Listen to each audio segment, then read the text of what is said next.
Olá, que a graça de Jesus esteja com você. Chegamos ao final da semana, estamos felizes porque chegamos ao final da semana, graças a Deus, né? Mas foi muito bom ter estado com você, estudando todos os dias a Palavra de Deus, sendo guiados pela lição da Escola Sabatina. Faremos aqui um resumo geral. Obrigado por sua companhia. Não se esqueça de se inscrever caso ainda não tenha feito e ao final de deixar o seu gostei ou não gostei. Vamos ao resumo de hoje.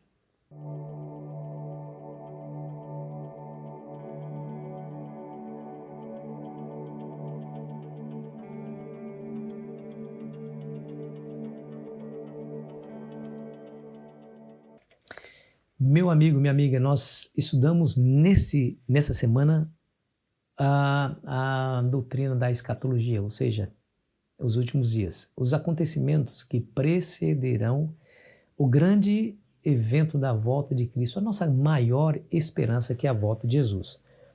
Mas antes nós devemos ali uma passada rapidamente sobre a viúva a oferta da viúva pobre, aquelas 2 dracmas. Vemos ali que ela foi elogiada por Cristo por ter dado mais do que os ricos, né? Por mais que as somas dos ricos eram bem maiores do que a soma daquelas 2 moedinhas, Jesus disse que ela deu mais que todos, porque ela estava dando da sua pobreza todo o seu sustento.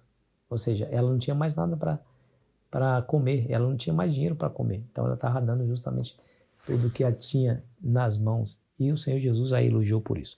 Aprendemos uma linda e maravilhosa lição, né? Que os líderes daquele templo eram Caifás e Anás, assassinos, corruptos, mentirosos. E, no entanto, o Senhor Jesus não recomendou que os seus discípulos segurassem as ofertas e os dízimos. Recomendou, inclusive, façam suas ofertas. E elogiou aqueles que fizeram as ofertas, né? A infidelidade dos líderes não pode desculpar a minha infidelidade em cumprir aquilo que Deus quer que eu faça.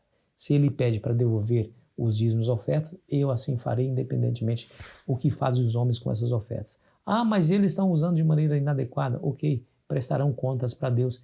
E no devido tempo, as pessoas de responsabilidade nessa igreja tirarão essas pessoas dos seus postos, se caso eles estão usando ou gerindo mal os recursos da igreja. Mas isso não pode ser uma desculpa para a minha infidelidade. Isso nós aprendemos lá. A mulher devolveu a tudo que tinha, ou seja, deu tudo que tinha ao templo, mesmo eles sendo geridos por Anás e Caifás. Nós vimos ali também que Jesus predisse a destruição de Jerusalém, a destruição do templo. Não haverá pedra sobre pedra que não seja derribada. Isso aí abalou aí as estruturas emocionais dos discípulos, né? Porque é de fato um templo maravilhoso, extraordinário. As pedras ali de mais de 1 tonelada de peso. Destruir o templo para os discípulos é como se destruir o mundo inteiro, né? Imagina. E o Senhor Jesus, então, respondendo à pergunta deles, a pergunta foi: quando é que sucederá essas coisas? Que sinal haverá, né? Então o Senhor Jesus atrai a atenção deles para o ministério deles. O que eles haveriam de padecer por conta do nome de Cristo. Serão odiados, vos perseguirão, os levarão perante reis e autoridades, prenderão e os matarão por amor a mim, né? Quer dizer, por odiar a mim, odiarão vocês também. Então, vocês têm que estar bem prevenidos acerca do que vai acontecer para que vocês não desanimem. Eu vou predisse, né? Jesus afirmou para eles. E aí o abominável da desolação, nós nos lembramos da profecia de Daniel, você se lembra disso, né? Lá em Daniel capítulo 9, versículo 26 e 27, aquele príncipe que há de vir traria a desolação, nas asas da abominação traria a desolação e destruir a cidade e o templo, né? Então nós sabemos claramente que o templo foi destruído no ano 70 pelas mãos do general Tito, general romano. Então eis aí a desolação, eis o príncipe que haveria de destruir a cidade, Tito. A desolação, a abominação da desolação se refere aos estandartes romanos que cercaram a cidade. Quando os discípulos viram isso, Jesus já tinha advertido, ó, quando vocês virem, fujam, estão na Judéia, fujam para as montanhas. Está no eirado, não desça para pegar nada. Né? Então, ore para que não seja no inverno, é ai das grávidas. Ou seja, quando eles viram essas coisas acontecendo, eles fugiram de fato e salvaram a sua vida, a vida da sua geração. Mas aqueles que não consideraram as palavras de Cristo, desconsideraram, ignoraram, amigos, morreram ao fio da espada. Diz a história que Tito entrou e destruiu o templo e matou aquelas pessoas, mais de 1 milhão de pessoas morreram. A escadaria do templo virou uma verdadeira cascata de sangue. Os historiadores dizem que fora dos muros de Jerusalém não havia um palmo onde não estava fincado uma cruz e sobre ela um judeu agonizante e morrendo. Quase que a nação de Israel, os judeus, chegaram à extinção. Quase. Mas aqueles que estavam prestando atenção nas profecias que Cristo fez, escaparam daquela grande situação. Falamos sobre a tribulação, né? Não somente a tribulação desses dias, mas uma tribulação em escala maior, quando o poder do chifre pequeno perseguiria o povo de Deus durante 1260 anos, começando no ano 538 e terminando no ano 1798, com o aprisionamento de Papa Pio VI, que haveria de morrer no cativeiro pelas mãos de Berthier, general de Napoleão Bonaparte, na Revolução Francesa. Ali, a Igreja Romana, que durante aquele período de 1260 anos dominava com mão de ferro e fazia morrer todos aqueles que discordavam do seu governo eclesiástico, ali, em 1798, perdeu a sua hegemonia e o seu poder de Estado. Só tinha na mão agora o poder religioso e mesmo assim circunscrito ali no território de Roma.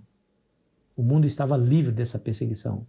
O Senhor Jesus falou que esse período seria um período de grande tribulação, qual jamais nunca houve e jamais nunca haverá.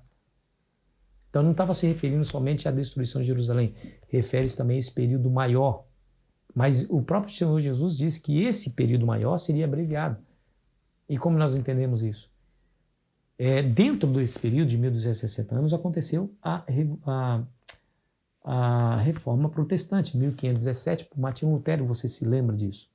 Quando aconteceu a Reforma Protestante, a perseguição arrefeceu-se, apesar de ter acontecido pontualmente em vários lugares, mas em grande parte ela diminuiu até acabar definitivamente 200 e poucos anos depois, em 1798, com o aprisionamento de de Pio VI. E Jesus realmente tinha razão ao dizer que haveria de ser abreviado, porque se não fosse, ninguém se salvaria, diz aí a profecia. E terminamos com a volta de Cristo. Ele falou que quando virdes essas coisas acontecendo, sabeis que está próximo às portas. Né? Depois desse sinal no sol, na lua, nas estrelas, o Filho do Homem viria com poder e grande glória. Mas o Senhor Jesus deixou bem claro que acerca daquele dia e hora nós não sabemos.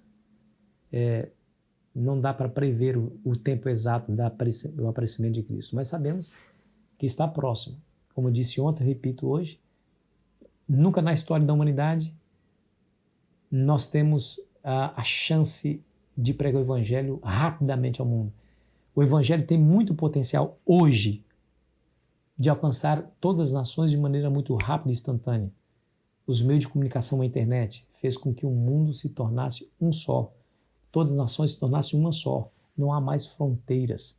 Os vídeos gravados chegam a vários lugares ao mesmo tempo. Milhares de pessoas são alcançadas pelos meios de comunicação. Deus vai usar esse meio de comunicação de maneira poderosa. Não se esqueça de Apocalipse capítulo 14, versículo 16. Vi outro anjo voando pelo meio do céu com o evangelho eterno para pregar a todos os habitantes da terra.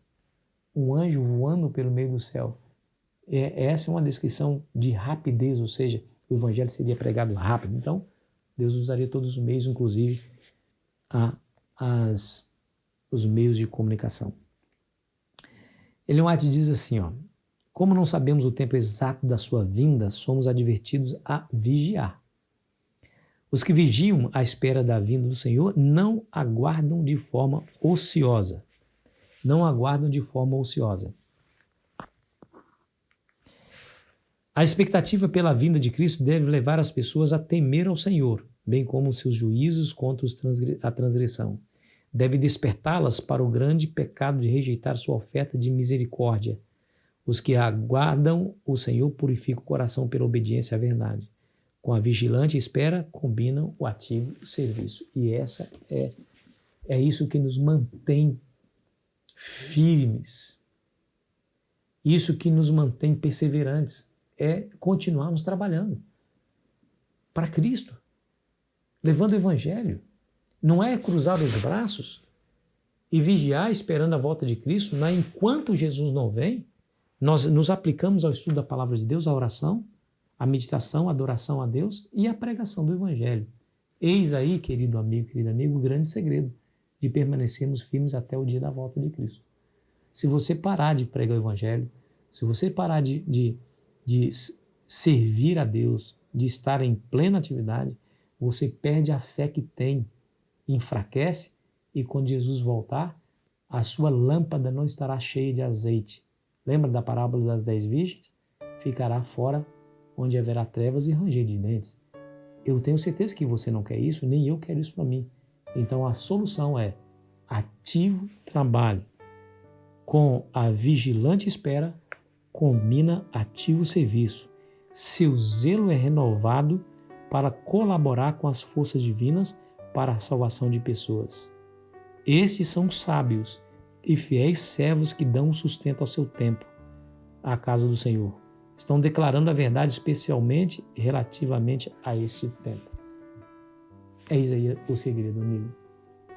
Mantenha a sua integridade, firmeza na igreja, pregando o Evangelho, lendo a palavra, orando constantemente, envolvendo-se com as coisas espirituais. Está aí o segredo. O dia que você ser somente um espectador de culto de igreja, saiba que você está correndo sérios riscos de abandonar essa igreja e engrossar as fileiras daqueles que perseguirão essa igreja. Que não seja essa a sua realidade, que você esteja firme na presença de Cristo. Ore comigo. Pai, obrigado por essa linda e extraordinária lição que estudamos durante toda essa semana. Nos ajude a aplicar, Senhor, os princípios que aprendemos, a fim de fortalecer a nossa experiência espiritual contigo. Em nome de Jesus. Amém. Foi muito bom estar com você, querido amigo, querida amiga. Amanhã continuaremos com uma nova temática. Eu espero você ansiosamente. Aproveite bem o seu final de semana.